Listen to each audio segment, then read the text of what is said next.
Aloha, I'm Melelani Oshiro. I am a UHCTAR Extension Agent for Livestock Programs in Hawaii County. And this presentation or video is going to talk about carcass and meat quality evaluations for grass-fed beef production systems. This video is supported by the Western Extension Risk Management Education Center, the USDA National Institute of Food and Agriculture, and UHCTAR Cooperative Extension. When you start to think about sort of your grass-finished beef production system, really start to think about what is high quality beef. High quality beef is what? Is it the steak on your plate? Is the burgers? Is it the roast? Is it your cow calf sitting out there in your pasture, right? What is high quality beef to you, right? It depends on the market that you're going into. What are you trying to promote? Are you selling it locally here? Are your animals, some of your animals going to go off and be exported? What markets do they want there? Or what do their markets want there, right? And what type of genetics are you using? Are you using animals that are going to have to fit into the forages and the areas in which they're being produced, right?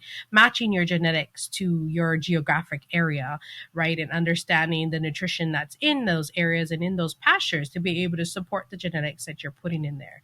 All those things are going to be very important, right? So how do you evaluate all of that and understand that if the genetics you're choosing, is it meeting the market and the standards that you are going into, and are you producing high quality beef based on those types of things?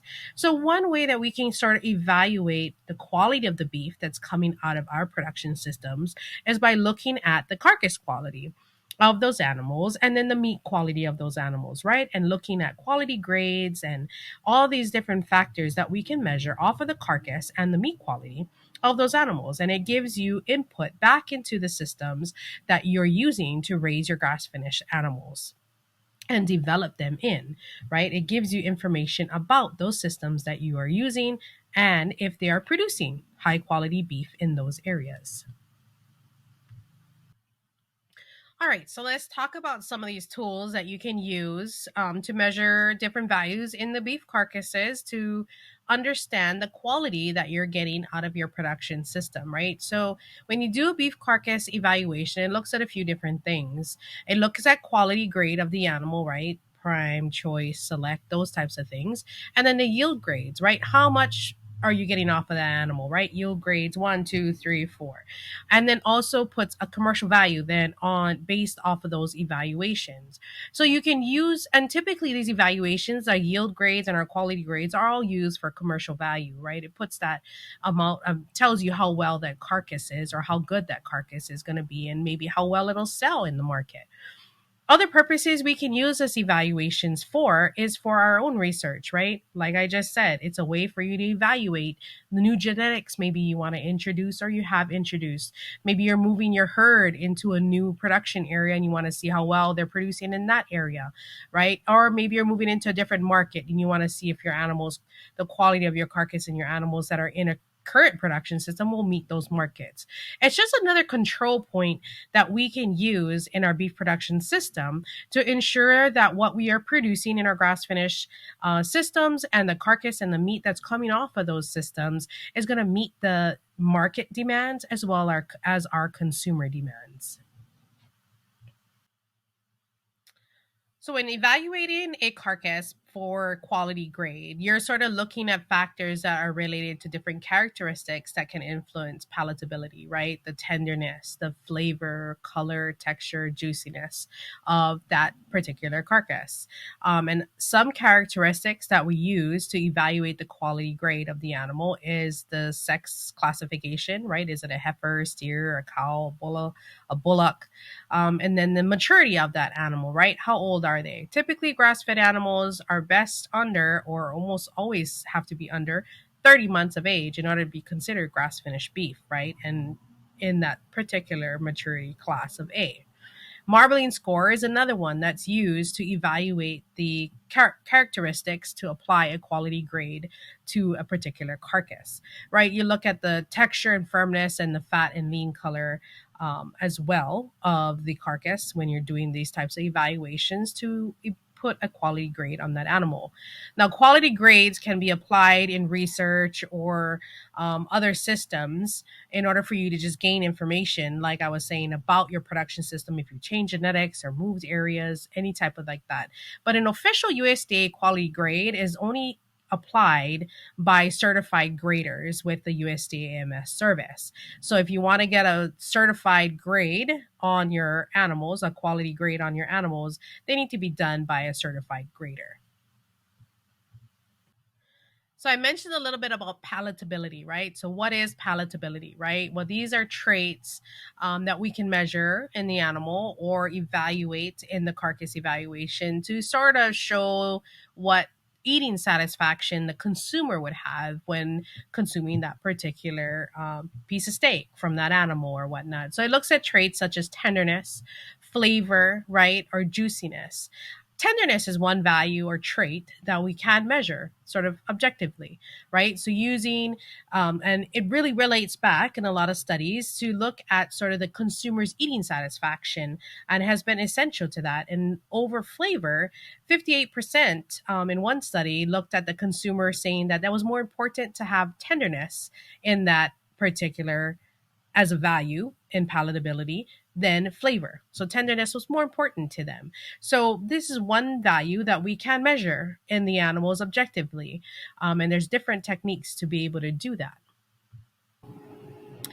So shear force testing is one technique that you can use to evaluate tenderness objectively in a particular carcass or meat sample that you have, right? And shear force testing looks at the pounds or kilograms of force that's required to shear the piece of meat cores. And the particular method that we're talking about here in this presentation is the Warner-Botzer shear force method. So in the images on your screen, the lower image looks at the Warner-Botzer machine, and that's the machine that actually is used to measure the force that it takes to cut these cores. Ribeye samples are taken from any of the carcasses that you want to evaluate. They need to be at least an inch in wide. They are then vacuum sealed and placed into a water bath at a consistent temperature for a set amount of time. Those samples are then cooled and then they will be cored with a particular core that cuts it at a particular diameter. So all these set measurements, then we can take those cores, place them into the Warner-Botzer machine. That's the image on the bottom in the circle there. And then it'll measure the amount of force that it takes to cut that core. So how does that all relate to tenderness? They've done studies that have shown that there's correlation between a consumer panel's ratings of tenderness and the instrumental measurements that are done of tenderness. So the amount of force that's cut on those machines. And what they have found is that the shear force values of anything less than 4.4 has had a high correlation to past consumer panels that have said that those steaks were tender. So they found a correlation between the less than 4.4 kilograms in relation to tenderness based off of consumer panels that were done. So this is one objective measure that we can use to evaluate tenderness across your different carcasses or within your herds to evaluate that objectively. So we talked a little bit about tenderness. That's an objective value or that you can receive or you can obtain to be able to understand one point of your carcass evaluations. So now let's talk a little bit about quality grade characteristics, right? These are the characteristics that are used to apply that quality grade, prime, choice, select, to your animals. So we look at the marbling of the animals, right? So we're looking at intramuscular fat at the 12th and 13th rib, and then looking at the texture of that as well. And you apply a marbling score to the animal. That's one measurement. The other thing we look at is maturity, right? Look at the skeletal maturity as well as color and maturity of sort of the fat and the muscling in that animal. And you look at the skeletal vertebrae to be able to identify sort of the maturity of the animals. Grass-fed animals are typically under 30 months, and that's your target, is to keep them under 30 months when you're taking them to slaughter. Your sex classification can also impact the quality grade, right? So steers and heifers, cows or bullocks, as I mentioned. You all need to have that information in order to apply a quality grade. All right, so now that you've looked at the sort of marbling and maturity of the animals, how does that all go together, and what's the relationship between them all, and how do you identify that to be able to put a grade on the animals. So maturity across the top of this chart or graph here is what we would use to sort of evaluate which column these animals are going to go in. Most grass-fed animals are going to be in the column A because they're going to be typically under that 30 months of age. And then you look at the degrees of marbling, so the marbling score that you gave that animal, and then you go across and you identify which class or quality grade they would sit in. So an animal that had modest marbling and a maturity of A would be a choice quality grade animal. So the next point that we talked about outside of the quality grade now was the yield grade, right, of the animal. It identifies differences in cutability of yield of boneless, closely trimmed retail cuts, right? So that's the definition of sort of yield grades. It's the amount of cuttable meat and boneless cuttable meat that you get from that animal, right? And yield grades can range between 1 through 5, with 1 being the highest yield of cuts that you would get from the animal. There's 4 carcass traits that are typically used to create a sort of numeric value of yield grade, and that's looking at the heart carcass weight of the animal, back fat thickness at the 12th and 13th rib of the ribeye, and the ribeye area, as well as the KPH, or kidney, pelvic, and heart fat. All right. So as I mentioned, you can use these different factors to sort of assign a yield grade to the animal, right? So evaluating these different areas. So graders would evaluate a back fat thickness, right? The external fat at the 12th rib, by measuring the thickness of that fat about 3/4 of the length away from the backbone of the animal, yeah, alongside of the ribeye. They adjust that measurement sort of to reflect unusual amounts if there is on the animals in other areas. And this is sort of a skill that's acquired by some of these graders, or these certified graders. And the next thing you can look at then is going to be sort of the ribeye area, which is determined by measuring the size, typically in inches, using these dot grids of the ribeye muscle at the 12th rib. And then you can also look at the hot carcass weight, which is usually stamped on the animal, after the carcasses have been split. And then also looking at the amount of percent of kidney, pelvic, and heart fat, which is sort of evaluated subjectively and is expressed as a percentage of the carcass weight. So it's usually will be anywhere between 2 to 4% of the carcass weight. So really, quality grade and yield grade is really all about the balance, right? You need to have the quality of the animal and the carcass, and also the yield grade for that animal in order to really hit those market targets that you want and ensure sort of well-rounded carcass at the end, right? So understanding muscle, fat, and skeletal sort of development all puts a play into both the carcass, the quality grade, as well as the yield grade of the animal. And looking at different variables that can influence carcass performance as well as eating quality of the animal is very important, because it helps you to ensure that you're meeting those points in your quality grade and yield grades to get the best carcass that you can out of that particular animal, and ensure that you're providing consistent quality of beef into the supply or market chain, right? So what types of things can you do or look at variables that can influence the carcass performance or eating quality of that animal? So I mentioned some of those variables that can influence our carcass quality, right? We can look at things sort of in 2 different little categories, kind of pre-harvest and then post-harvest, right? So what can we influence, or what variables do you want to look at? I mentioned it quite a bit in here, talking about genetics and ensuring that your genetics that you're putting on your pasture and in your production area kind of meet those areas of production, right? And sort of the frame size of the animals. Frame size is kind of very important, particularly in Hawaii beef production. You want to ensure that the frame size is going to match those production areas, right? Because it influences the time on pasture in your grass finish system. And so with it also changes when influences in age, right? So the larger frame animal is going to take a larger amount of time to finish in your pasture system, which are going to be older. if you don't have the nutrition to support them, right? So a larger frame animal could take a longer time to finish in a grass finished system and be older at time of slaughter, which can then have negative impacts onto your carcass and meat quality aspects that you want to ensure for good eating quality. So understanding that in your genetics, right, and matching those genetics to your environment is very important, right? Looking at diet and the forages that are there, ensuring they're going to meet nutritional requirements and the growth planes and stages of the animals that are there.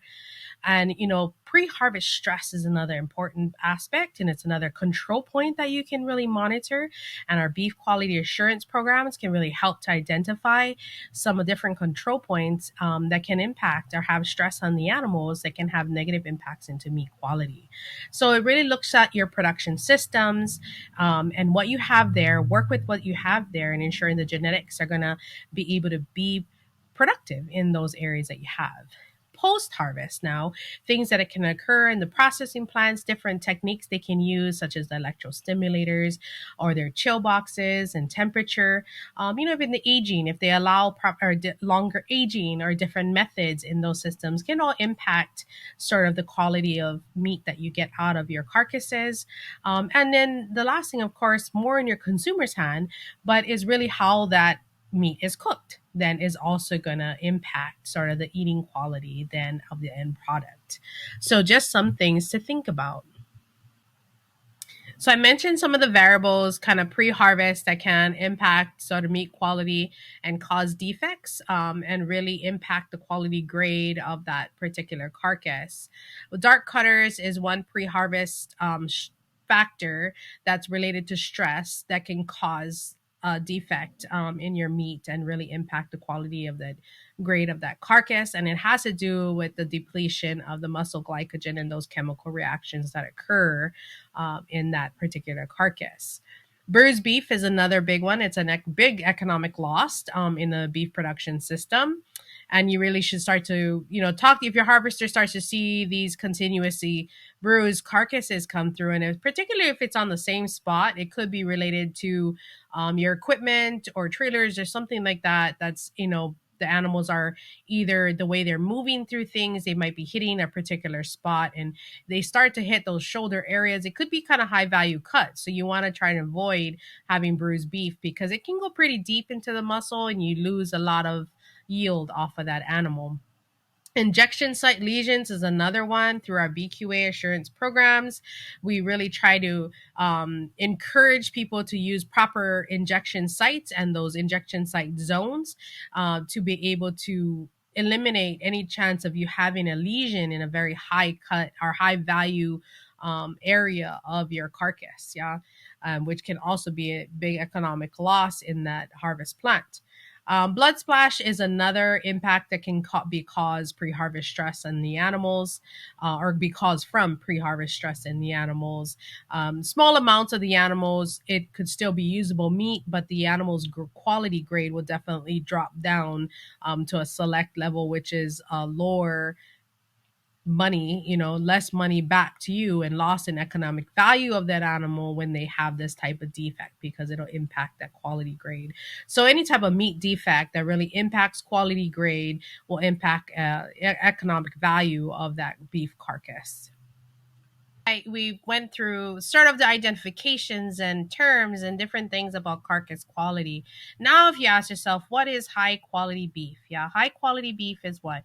Understanding the quality grade, the needs to balance that with your yield grade, proper muscle, fat, and skeletal development of the animals, identifying different variables that influence carcass performance and eating quality of the animals, and making sure you're matching your genetics to your environment to ensure that you can produce these well-rounded carcasses of good quality, right? So then I could probably say high quality beef is really understanding your carcass's quality and your beef production system and really making sure that your systems are going to meet the market demands of where you're going to go and the carcass qualities that you really want to get out of your production system.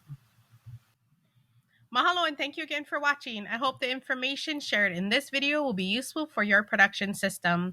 Please take a minute to fill out our feedback or evaluation form by scanning the QR code on your screen or clicking the link in the description box below.